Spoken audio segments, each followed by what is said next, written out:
Whipped with a Fey alarm, the monkey screeched as he scampered next to me. Good thing I'm not Fey, then. Sprig's tiny form silently kept up with surprising ease as the smooth floor squeaked under my boots.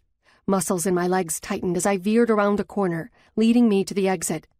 Instinct was all I had to go on, because I had never been this deep in the DMG building. Natural deduction skills had me following a route as if I were on the floor I knew. Most likely, they had been set up similarly. My lungs throbbed under my ribs, more from panic than exertion. My eyes were set ahead, but I was aware of every door I passed, afraid something would leap out. I skidded, rounding another corner.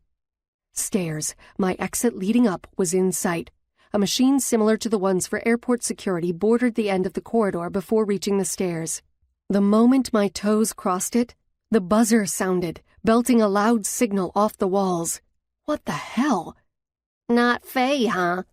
Sprig skidded into the back of my boot. I told you the doorways are lined with anti-Fey material. If we step over, it sets off a warning bell. Sprig spouted nervously. But I wasn't Fey. Had he crossed it the same time I did? I had no time to wonder as shouts and the vibration of feet plummeting down the stairs whirled me around to head back across the scanner and into the depths of DMG. Hurry, Liam! Sarah's voice rang through the corridor. Sprig squeaked with fear, his body stiffened and toppled in a heap. What the hell? I bent over his little body. Sprig! His tiny chest moved up and down. He was still alive. I swept him up in my arms and took off in the opposite direction from Sarah and Liam. I turned toward the closest door, twisting the knob. Locked. I tried a few more. All bolted. Sprig stirred in my arms. I searched behind me, then back at the stairs. Shit. I had nowhere to go. Liam and Sarah were getting closer, only seconds from hitting the bottom of the steps. Soon they would see me. The last door opened for me, and I raced through, closing and locking it behind me. Liam's and Sarah's shouts drilled through the wood. She went in there, Liam bellowed. Dread wrapped so tightly around my lungs it broke off my air supply. I only had a second to examine the room before Liam's fist cracked into the panel. The space was another lab. There were different types of equipment and devices. Attached was a smaller room with windows, a room within a room.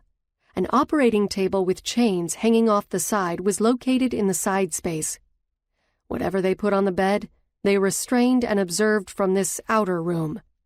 My insides constricted at the thought. But right then, I didn't have time to dwell on anything. Bam! The door shook again under Liam's strength. Sprig perked his head up. How did we get here? He looked up at me, studying him. You saved me? I didn't have a response to his question. Why did I save him? I am indebted to you. He jumped from my arms onto the counter. What happened?